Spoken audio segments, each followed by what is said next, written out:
അപ്പോൾ സാജിദ സാജി എന്നെ വെല്ലുവിളിക്കുകയാണ്. അതായത് സാജിദ പെരുന്നാൾ ദിവസം ഒരു ലൈവ് അപ്ലോഡ് ചെയ്യുകയാണ്. ആ ദിവസം, അതായത് പെരുന്നാൾ ദിവസം മുസ്ലിം വിശ്വാസികളെ സംബന്ധിച്ച് ഒരു പുണ്യമായ ദിവസമാണ്.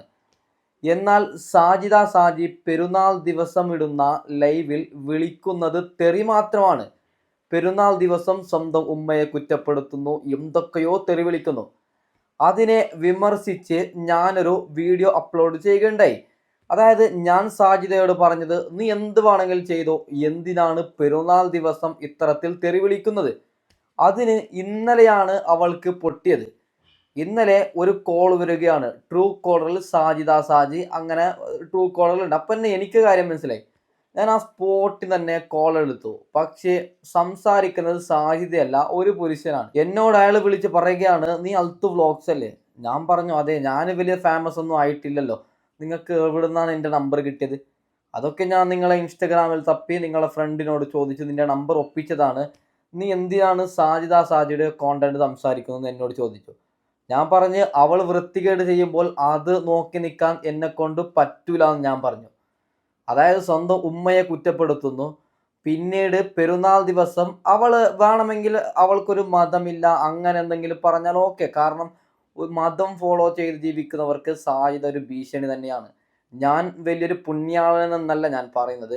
അതായത് ഒരു വിഭാഗമുണ്ട് മുസ്ലിംസിൽ, നല്ല മതം ഫോളോ ചെയ്ത് എന്താണോ മതം പറയുന്നത് അതുപോലെ ജീവിക്കുന്നവരുണ്ട്.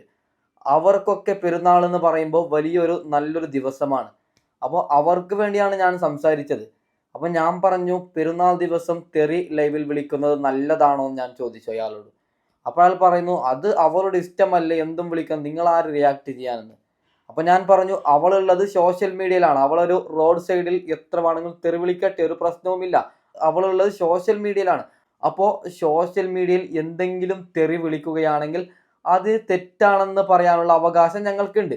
അപ്പോൾ സാജിദ സാജിയോട് എനിക്ക് പറയാനുള്ളത്, നീ ഭീഷണിപ്പെടുത്തി ഒരു കാര്യവുമില്ല. എൻ്റെ ലൊക്കേഷൻ വേണമെങ്കിൽ ആ നമ്പറിലേക്ക് ഞാൻ അയക്കാം, വന്നോളൂ, ഇന്ന് തന്നെ വന്നോളൂ, വന്ന് നമുക്ക് ഇരുന്ന് സംസാരിക്കാം. ഓക്കെ, നീ തെറ്റ് ചെയ്താൽ, നീ ഇനിയും വിമർശിച്ചാൽ ഉറപ്പായും ശക്തമായ രീതിയിൽ ഞാൻ അതിന് മറുപടി തരും. അപ്പോൾ ഏതായാലും സാജിദ സാജിയുടെ വൃത്തികേട് ഇന്നും നമ്മൾ പറയുന്നുണ്ട്.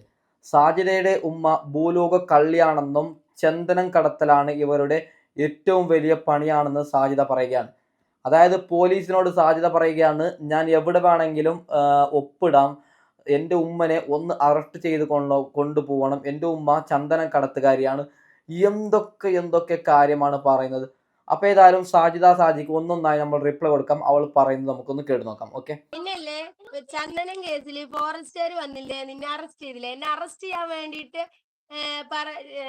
ഒറ്റ കൊടുത്തവന്മാര് നോക്കി നിൽക്കായിരുന്നു, ഇങ്ങനെ ഒറ്റ നോക്കി നിൽക്കായിരുന്നു. സംഭവം സാജിദയുടെ ഉമ്മക്ക് കുറച്ചോ ചന്ദനത്തിന്റെ കൃഷി, അതായത് ചന്ദനത്തിന്റെ മരമുണ്ട്. അതിൽ നിന്ന് കുറച്ചു സാജിദ കക്കാൻ ശ്രമിച്ചപ്പോൾ ആരോ പോലീസിനെ വിളിച്ചു പറഞ്ഞതാണ്. അപ്പോഴാണ് പറഞ്ഞത്, ഇപ്പൊ പറഞ്ഞല്ലേ ഒറ്റ കൊടുത്തു എന്ന്. അതായത് സാജിദ കക്കുമ്പോൾ ആരോ പോലീസിന് വിളിച്ച് പറയുമ്പോൾ പോലീസ് വരുമ്പോൾ അതൊക്കെ ഉമ്മാന്റെ തലക്കാണ് വെച്ചത്, ഞാനല്ല, എൻ്റെ ഉമ്മയാണ് കാരണമെന്ന്. ബാക്കിയും കൂടി കേട്ട് നോക്കാം. എന്ത് അറസ്റ്റ് ഇല്ലേ? അറസ്റ്റ് എന്തിനാ അറസ്റ്റ് ചെയ്യണം? എന്റെ പേരിലല്ല ആ വീട് കിടക്കുന്നത്, എന്റെ ഉമ്മാന്റെ പേരിൽ കിടക്കുന്ന വീട്. ചന്ദനം ഇതിന്റെ മുന്നും പണ്ട് ഒരുപാട് പ്രാവശ്യം എന്റെ ഉമ്മ വിറ്റത്, കൊറേ പ്രാവശ്യം വെട്ടി വെട്ടി വിറ്റത്. എനിക്ക് തരാനുള്ള 1.5 ലക്ഷം റുപ്യക്ക് വേണ്ടിയിട്ട് ഞാൻ ആ ചന്ദനം വെട്ടിയിട്ട് ഞാൻ വീട്ടിനുള്ളിൽ വെച്ചിട്ട്. നോക്കൂ എന്താണല്ലേ. അതായത് സാജിദ കക്കാൻ പോയപ്പോൾ അവസാനം പിടിക്കപ്പെടുമ്പോൾ ഇപ്പോൾ എല്ലാം ഉമ്മൻ്റെ തലയിലാണ്. പറയുകയാണ്, ആ സ്ഥലമുള്ളത് ഉമ്മാൻ്റെ പേരിലാണ്, അതുകൊണ്ട് എനിക്ക് ഒരു കേസും ഉണ്ടാവില്ല, എന്ത് കേസ് വന്നാലും വരാൻ പോകുന്നത് ഉമ്മക്കാണെന്ന്. എന്ത് നല്ല മകളാണല്ലേ. ഓക്കെ, ബാക്കിയും കൂടി പറഞ്ഞാട്ടെ. വെട്ടിയിട്ട് ഇവിടെ വെക്കാൻ സാധനം പറഞ്ഞു. അപ്പോഴേക്ക് ഒറ്റ കൊടുത്ത നായിന്റെ മക്കളെ എന്തിറാ എന്നെ അറസ്റ്റ് ആക്കിയടാ, നായിന്റെ മക്കളെ അറസ്റ്റ് ആക്കിയടാ. അങ്ങനെ തന്നെ വേണടാ കേസ്. ആർക്ക് വരുന്നേ? നിന്റെ തള്ളക്ക് വരുന്നടാ കേസ്, നിന്റെ തള്ളക്ക്. ഇതിന് മുന്നേ വെട്ടി വെട്ടി വിറ്റേന് ഞാൻ സാക്ഷി എന്ന് പറഞ്ഞിട്ട് ഒപ്പിട്ട് കൊടുത്തിട്ടുണ്ട്. എവിടെ വേണമെങ്കിലും തെളിവ് സാക്ഷിക്ക് ഒപ്പിടാൻ വരാന്ന് ഞാൻ വിളിച്ചു പറഞ്ഞിട്ടുണ്ട്. സാറിനോട് ഞാൻ പറഞ്ഞിട്ടുണ്ട്, എവിടെ വേണമെങ്കിലും ഞാൻ ഒപ്പിടാൻ വന്നിട്ട്. വിറ്റത് വെട്ടി വിൽക്കണത് ഞാൻ കണ്ടിട്ടുണ്ട്. എന്റെ കല്യാണത്തിന് മുന്നും കല്യാണത്തിന് ശേഷം കുറേ പ്രാവശ്യം ചന്ദനം വിറ്റിട്ടുണ്ട്. ഞങ്ങളുടെ നാട്ടിൽ കുറേ ചന്ദനം ഉണ്ട്. നോക്കൂ, ഇവിടെ സാജിദയാണ് ചന്ദനം വെട്ടുന്നതും ആരോ പോലീസിന് കോൾ വിളിച്ച് പോലീസ് വന്ന് എന്താണ് സംഭവമെന്ന് ചോദിക്കുമ്പോൾ ഉമ്മാൻ്റെ തലക്കിടുകയാണ്. ഇതെൻ്റെ സ്ഥലമല്ല, ഉമ്മാൻ്റെ സ്ഥലമാണ്. അതിനുശേഷം പറയുകയാണ്, എൻ്റെ കല്യാണ സമയത്തും വേറെ സമയത്തും ഉമ്മ ചന്ദനം വിറ്റിട്ടുണ്ട്, ഞാൻ ഏത് കോടതിയിൽ വേണമെങ്കിലും പറയാം, ഉമ്മാനൊന്ന് അറസ്റ്റ് ചെയ്ത് കൊണ്ടുപോകണമെന്നാണ് സാജിദ പറയുന്നത്. നാണമില്ലേടി? അതായത് നിൻ്റെ കല്യാണ സമയത്ത് നിൻ്റെ ഉമ്മ ചന്ദനം വിറ്റിട്ടുണ്ടെങ്കിൽ അത് കല്യാണ ചെലവിനായിരിക്കും മോളെ. ഞങ്ങളുടെ ആ പറമ്പിലൊക്കെ ചന്ദനത്തിന്റെ ആ ഒരു സംഭവമാണ്. അപ്പൊ തള്ള പണ്ടും പൈസക്ക് വേണ്ടി കുറെ വിറ്റിട്ടുണ്ട്. എന്റെ കല്യാണം കഴിഞ്ഞതിന് ശേഷം തള്ള വിറ്റിട്ടുണ്ട്. എന്റെ ഇക്ക എപ്പോഴും പറയായിരുന്നു ചന്ദനം വിൽക്കുമ്പോ അതിൻ്റെതായ ഒരു നിയമം കാര്യങ്ങളൊക്കെ ഉണ്ടെന്ന്. പക്ഷെ എനിക്ക് അതിനെ പറ്റിയിട്ടൊന്നും അറിയില്ല. ഫോറസ്റ്റുകാർക്ക് വിളിച്ചു പറയണം അങ്ങനെ. ഞാൻ എന്റെ പൈസ കിട്ടണല്ലോ. ഈ നായിന്റെ മക്കൾ എന്നെ പറ്റിച്ചതാണല്ലോ. അപ്പൊ എന്റെ 1.5 ലക്ഷം റുപ്യ അവിടെ 2.5 ലക്ഷം റുപ്യ എനിക്ക് കിട്ടണല്ലോ. അപ്പൊ അതിന് വേണ്ടിയിട്ടാണ് ഞാൻ.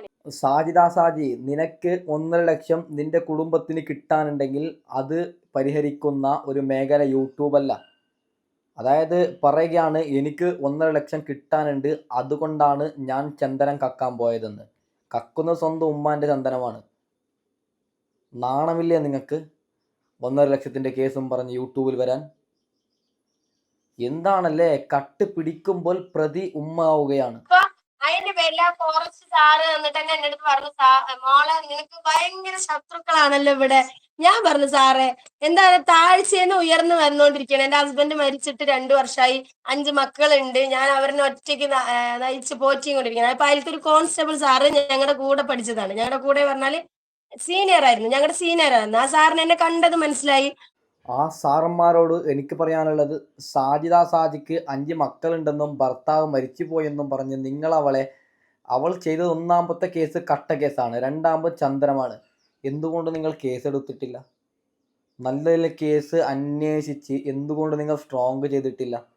ഒരുപക്ഷെ കുറച്ച് പൈസ സാജിദ തന്നിട്ടുണ്ടാവും. ഓക്കെ, ബാക്കിയും കൂടി പറഞ്ഞാട്ടെ. സാർ എന്നോട് കുറെ സംസാരിച്ചു എന്നിട്ട് പറഞ്ഞു, ഈ ഒരു ഭാഗത്ത് നിന്ന് ഇങ്ങനെ ഒരു കുട്ടി ഭയങ്കര ഒരു അഭിമാനാണ്. ഇങ്ങനെ യൂട്യൂബിലും ഇൻസ്റ്റയിലൊക്കെ ഇത്രയും ഇതില് വളർന്നു വന്നത് വലിയ കറക്റ്റാണ്, അപമാനം തന്നെയാണ്.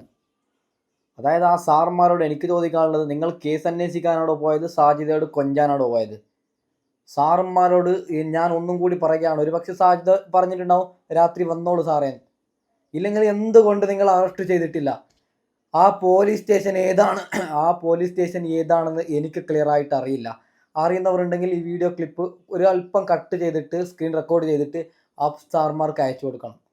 അതായത് ഇതെങ്ങനെയാണ് ശരിയാവുന്നത്? നോക്കുക, ചന്ദനം മുറിക്കുമ്പോൾ അതിൻ്റെതായ കുറച്ച് നിയമങ്ങളുണ്ട്.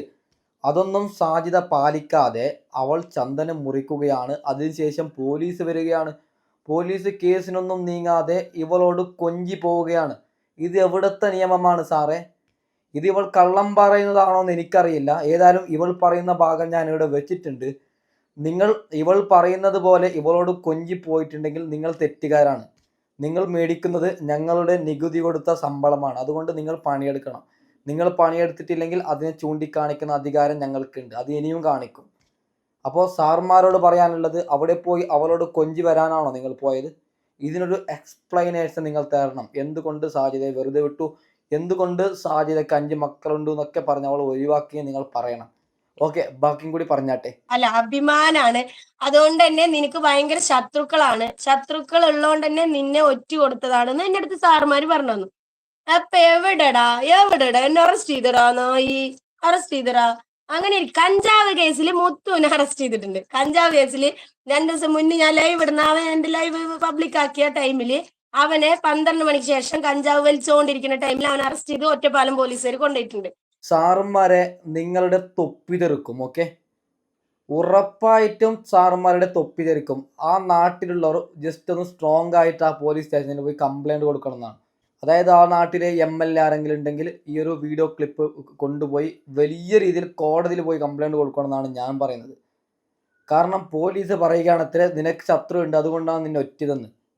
എടാ പോലീസുകാരാ, നീ അങ്ങനെ പറഞ്ഞിട്ടുണ്ടെങ്കിൽ ഞാൻ പറയുകയാണ്, നീ എന്ത് പണിയാണ് എടുക്കുന്നത്? ഒറ്റുകയാണ്. ആരോ നാടിന് വേണ്ടി നല്ലതല്ലേ ചെയ്യുന്നത്. സാജിദ ചന്ദനം മുറിക്കുന്നുണ്ട് നിയമം പാലിക്കാതെ എന്ന് പറയുമ്പോൾ അത് നല്ലതല്ല. അത് ഒറ്റുകയാണോ പോലീസുകാരാ? എവിടുത്തെ പോലീസാണ് നീ? ഇതിന് പോലീസും സാജിദയും ഒന്നും കൂടി ഇതിന് വ്യക്തത തരണമെന്ന് ഞാൻ പറയുകയാണ്. ഓക്കെ, ബാക്കിയും കൂടി പറഞ്ഞാട്ടെ. നിന്നെ അറസ്റ്റ് ചെയ്തടാ, എന്നെ അല്ലടാ അറസ്റ്റ് ചെയ്തത്, നിന്നെ അറസ്റ്റ് ചെയ്ത് കൊണ്ടുപോയത്. എന്തിനാടാ എന്നെ അറസ്റ്റ് ചെയ്യണത്? അതായത് ചോറ് തിന്നണവന്മാർക്ക് മനസ്സിലാക്കാൻ പറ്റും ഞാൻ എന്തിന്റെ പേരിൽ എങ്ങനെയൊക്കെ ചെയ്യുന്നെന്ന്. തീട്ടം തിന്നണവർക്ക് മനസ്സിലാക്കാൻ പറ്റില്ല. തീട്ടം വാരി തിന്നണവന്മാർക്ക് മനസ്സിലാക്കാൻ പറ്റില്ല. ചോറ് തിന്നണവർക്ക് ബുദ്ധി ഉണ്ടാവും. അത് ശരിയാണ്. തീട്ടം നിന്നവർക്ക് മനസ്സിലാവൂല, ചോറ് കഴിക്കുന്നവർക്ക് മനസ്സിലാവും നിന്റെ ഈ വൃത്തികേടൊക്കെ. ഓക്കെ, ബാക്കിയും കൂടി പറഞ്ഞാട്ടെ. അറസ്റ്റ് ചെയ്ത് ആഘോഷിക്കും. ഞാന് സാധനങ്ങൾ കൊണ്ടുവരുമ്പോ ആ വടിവേലു അവിടെ നിക്കണ്ടായിരുന്നല്ലോ. എന്താടാ വടിവേലു നീ വന്നില്ലടാ നാറി? 2 വടിവേലുകൾ നിക്കണ്ടായിരുന്നല്ലോ. പല്ലനും മറ്റോനും ഉണ്ടായിരുന്നല്ലോ. കഞ്ചാവടിയനും കള്ളുടിയനും ഉണ്ടായിരുന്നു. കഞ്ചാവടിയനും കള്ളുടിയനും ഉണ്ടായിരുന്നു. എന്തേടാ വന്നില്ല? ഞാൻ എന്റെ വീട്ടിൽ 2 ദിവസം ഉണ്ടായിരുന്നല്ലോടാ. എന്തേടാ നീ വടി വന്ന വെട്ടി ഞാൻ ഉറുക്കായിരുന്നു. വെട്ടി ഞാൻ എന്നെ മതി വെട്ടി അവനെ ഞാൻ ഒരിക്കൽ തല്ലി പുറമൊളിച്ചതാണ്. പല്ലനെ ഞാൻ ഒരിക്കൽ തല്ലി പുറമൊളിച്ച് അവന്റെ ഫോണ് ഞാൻ മേടിച്ചിട്ട് വന്നതാണ്. അതാടാ പെണ്ണ്. നീയൊക്കെ കോന്തൻ കുണ്ടൻ. നീയൊക്കെ കുണ്ടൻ, മറ്റേ SI സാറിന് കൊടുക്കണ കുണ്ടൻ. ഞാൻ അതല്ലടാ. എനിക്ക് പറയാനുള്ളത് അവിടുത്തെ നാട്ടുകാരോടാണ്. ഇവരുടെ കുടുംബ പ്രശ്നം ഇത്രയും സ്ട്രോങ് ഉണ്ടാകുമ്പോൾ നിങ്ങൾ എന്തിനത് കണ്ടു നിൽക്കുന്നു? നിങ്ങൾക്കിതൊന്ന് പരിഹരിച്ചൂടെ? അതായത് ഈ കള്ളുടിയന് കഞ്ചാവടിയൻ എന്നൊക്കെ പറയുന്നത് സ്വന്തം ഏട്ടന്മാരോ അല്ലെങ്കിൽ കസിൻസോ അത്ര അവരെയാണ് കഞ്ചാവടിയന് കള്ളുടിയൻ എന്നൊക്കെ പറയുന്നത്. അതായത് മറ്റേ ചങ്ങായി ഉണ്ട്, അവന് ഇവളെയും വിളിക്കുന്നുണ്ട്. ഒരു യൂട്യൂബിലാണ് ഇവരുടെ പ്രശ്നം. ഇവൾ ഇങ്ങനെ പറയുമ്പോൾ അവൻ്റെ ചാനലിൽ അവൻ പറയുന്നു. രണ്ടുപേരുടെ വിചാരം യൂട്യൂബിൽ ഇവരുടെ കുടുംബ പ്രശ്നം പരിഹരിക്കാനാണ് യൂട്യൂബ് എന്ന്. ആ പൊന്നു നാട്ടുകാരോട് എനിക്ക് പറയാനുള്ളത്, നിങ്ങളൊന്ന് ഇടപെട്ട് അവിടുത്തെ മഹല്ല് കമ്മിറ്റിയോ ആരാണെങ്കിലും ഇതിനൊന്ന് ഇടപെട്ട് നിങ്ങൾക്കൊന്ന് പരിഹരിച്ചൂടെ? സത്യമാണ് ഞാൻ ചോദിക്കുന്നത്. അതായത് യൂട്യൂബിലൂടെ ഒരു കുടുംബം കള്ളുടിയന് ഒരു കുടുംബം തമ്മിൽ തല്ലുമ്പോൾ നിങ്ങൾ എന്തിനു നോക്കി നിൽക്കുന്നു? നിങ്ങൾക്കൊന്ന് ഇടപെട്ട് ഇതിനൊന്ന് പരിഹരിച്ചൂടെ? ഓക്കെ, ബാക്കിയും കൂടി പറഞ്ഞാട്ടെ. അറസ്റ്റ് ചെയ്ത് നോക്കി നിൽക്കായിരുന്നു. എന്നിട്ട് ആ സാറന്മാരെന്നെ ആ സാധനം വെട്ടിയിട്ട് കൊണ്ടുപോകാൻ പറ്റാണ്ട് മുണ്ടൂര് ഏതോ എന്താണ് ആന കൊന്ന കേസിൽ എന്തൊക്കെയോ ഒരു ഇതാക്കിക്കൊണ്ടിരിക്കുന്നു. എത്താൻ തന്നെ 4 മണി 5 മണിയായി എത്താൻ. എന്നിട്ട് ആ സാറന്മാര് ഞങ്ങളുടെ വണ്ടിയിൽ തന്നെ ആ സാധനം കൊണ്ടിരിട്ടെന്ന് ചോദിച്ചു. അപ്പൊ ഞങ്ങൾ പറഞ്ഞു, സാറേ ഞങ്ങൾ വേറെ വഴിക്കാണ് വരുന്നത്, ഞങ്ങൾക്ക് ആ വഴിക്ക് വരാൻ പറ്റില്ല. അങ്ങനെ പറയടാ. എത്ര വലിയ സ്റ്റാർ 3 സ്റ്റാർ ഉള്ള സാർ വന്നിട്ടുണ്ടായിരുന്നു. എല്ലാ സാറുമാരും ഉണ്ടായിരുന്നു. എല്ലാ സാറുമാർക്കും കാര്യങ്ങൾ മനസ്സിലായി. നിന്നെ പോലെ ഒറ്റ കൊടുക്കില്ലടാ നാറി. എന്തായാലും സാറുമാരോട് എനിക്ക് പറയാനുള്ളത്, നിങ്ങൾ ഈ കാണിച്ചത് ഭൂലോക തെറ്റായി. അതായത് നിങ്ങളെ ഞങ്ങൾ ഇനി എന്തെങ്കിലും ആരെങ്കിലും തെറ്റ് ചെയ്യുന്നുണ്ടെങ്കിൽ, ആരെങ്കിലും ചന്ദനം മുറിക്കുന്നുണ്ടെങ്കിൽ നിങ്ങളെ ഞങ്ങൾ എങ്ങനെ വിളിക്കും? നിങ്ങൾ വന്നിട്ട് അവനാണ് ഒറ്റിയത്, നിനക്ക് ശത്രുക്കളുണ്ടെന്നൊക്കെ പറഞ്ഞു പോയാൽ എങ്ങനെയാണ് ശരിയാവുന്നത്?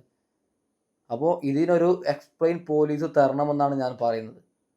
അപ്പോൾ ഏതായാലും സാജിയോട് എനിക്ക് പറയാനുള്ളത്, ഇനിയെങ്കിലും ഉമ്മാനെ തെറി വിളിക്കാതെ കുറച്ച് നന്നായി ജീവിക്കാൻ നോക്കുന്നു. അതിനുശേഷം അവിടുത്തെ നാട്ടുകാരോട് പറയാനുള്ളത്, ഇവരുടെ കുടുംബ പ്രശ്നം നിങ്ങൾ എങ്ങനെയെങ്കിലും സോൾവ് ചെയ്യണം. പിന്നെ നിങ്ങൾ എന്ത് നാട്ടുകാരാണ്? അപ്പോൾ ഏതായാലും ഞാൻ വീഡിയോ വൈൻഡപ്പ് ചെയ്യുകയാണ്. സാജിദോട് ഞാൻ പറയാം, നീ ഒരു നമ്പർ അയക്ക്, നിനക്ക് ഞാൻ എൻ്റെ ലൊക്കേഷനും കാര്യങ്ങളും വേണ്ടതൊക്കെ ഞാൻ തരാം. നിനക്ക് വന്നോളൂ, ഒരു പ്രശ്നവുമില്ല. നീ ഭീഷണിപ്പെടുത്തനെ ആരോടാണോ വിളിക്കാൻ പറഞ്ഞത് അത് ഞാൻ അക്സെപ്റ്റ് ചെയ്തിട്ടുണ്ട്. നിങ്ങൾക്ക് എവിടെ വേണമെങ്കിലും വരാം, വേണമെങ്കിൽ അങ്ങോട്ട് വരാം. ഓക്കെ, അപ്പോൾ ഏതായാലും ഞാൻ ഇവിടെ വൈൻഡപ്പ് ചെയ്യുകയാണ്. Okay, by.